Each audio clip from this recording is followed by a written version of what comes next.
Hi y'all, welcome and welcome back to our series of videos on the good life. In this video, we turn to Epicurus, a philosopher from ancient Greece who lived from 341 to 270 BCE. He founded a community known as the Garden, where he and his followers lived a simple, thoughtful life, and where he established the ethical theory of hedonism. Now, before we move on, let's get some misconceptions about hedonism out of the way. When people hear hedonism, they often think of indulgence, feast, luxury, and the motto, eat, drink, and be merry. But that's a misunderstanding. The seize the day philosophy is not hedonism. That's Epicureanism. And this is why this is confusing. Hedonism is the philosophical theory that was created by Epicurus. But Epicureanism is the philosophical theory that was created by some of the followers of Epicurus. So Epicurus did not condone indulgence. In fact, he believed that indulgence and excess create more pain than pleasure. His philosophy promoted simplicity and peace of mind. For Epicurus, the good life was defined by freedom from physical pain and mental distress. He called this state ataraxia, meaning tranquility or peace of mind. True happiness comes not from constant excitement, but from calm stability and inner peace. We're doing this one more time because I want to make sure that we all get it. As I said earlier, many people confuse Epicureanism with hedonism. So, remember, Epicureanism is the one that's focused on indulgence. But Epicurus rejected excess. Epicurus taught that true pleasure comes from simplicity, moderation, and freedom from anxiety, not from luxury or overindulgence. And remember, Epicurus created the ethical theory of hedonism. This is the one that we're talking about. We are not talking about Epicureanism. So how do we achieve happiness according to Epicurus?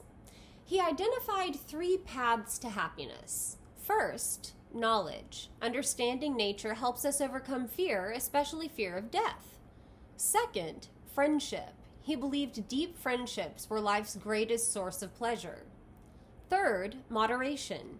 Keeping desires simple prevents disappointment and stress. Let's hear Epicurus' own words about pleasure and pain. When we say that pleasure is the end and aim, we do not mean the pleasures of the prodigal or the pleasures of sensuality, but the freedom from pain in the body and from trouble in the mind. This is an important clarification that he's making. Epicurus isn't saying that we should try to indulge every desire. Instead, he's saying that the greatest pleasure is ataraxia, freedom from pain and fear. For him, tranquility isn't the absence of feeling, but the fullest expression of well-being. Happiness isn't excitement, it's peace.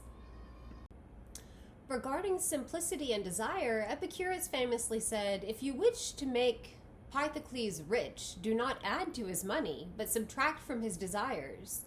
He also said, "Plain fare gives as much pleasure as a costly diet, when once the pain of want has been removed."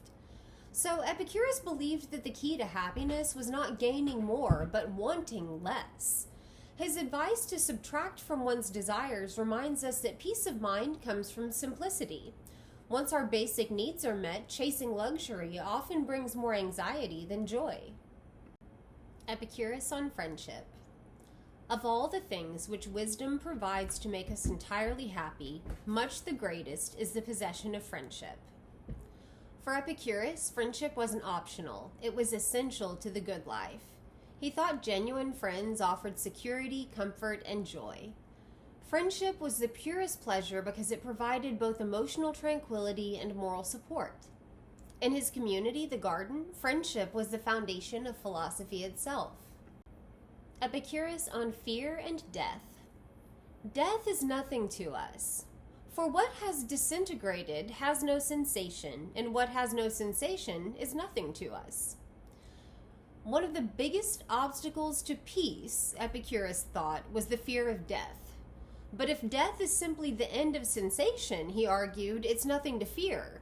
Once we understand this, we could live freely, no longer anxious about punishment or loss, but focused on enjoying the present.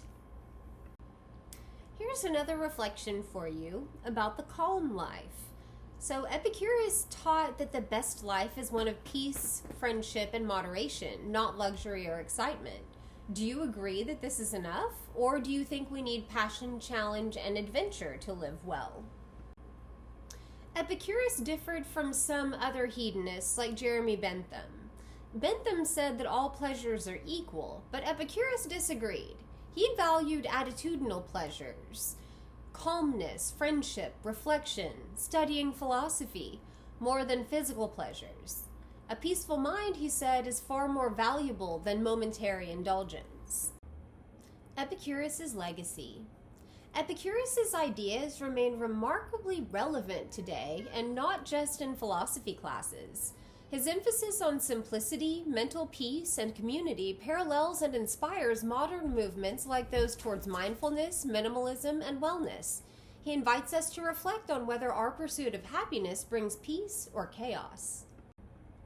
We'll wrap up this video with this last reflection. Do you agree that the highest pleasure is a calm, simple life of tranquility and friendship? Or do you think true happiness requires more excitement and variety? Epicurus thought peace was enough, but what do you think?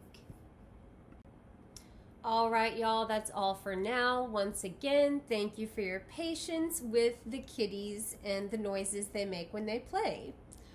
If you would like to see the other videos in the Good Life series or some other videos on philosophy and ethics, please take a look at the videos posted on our channel. Thank you for watching. Y'all have a great day.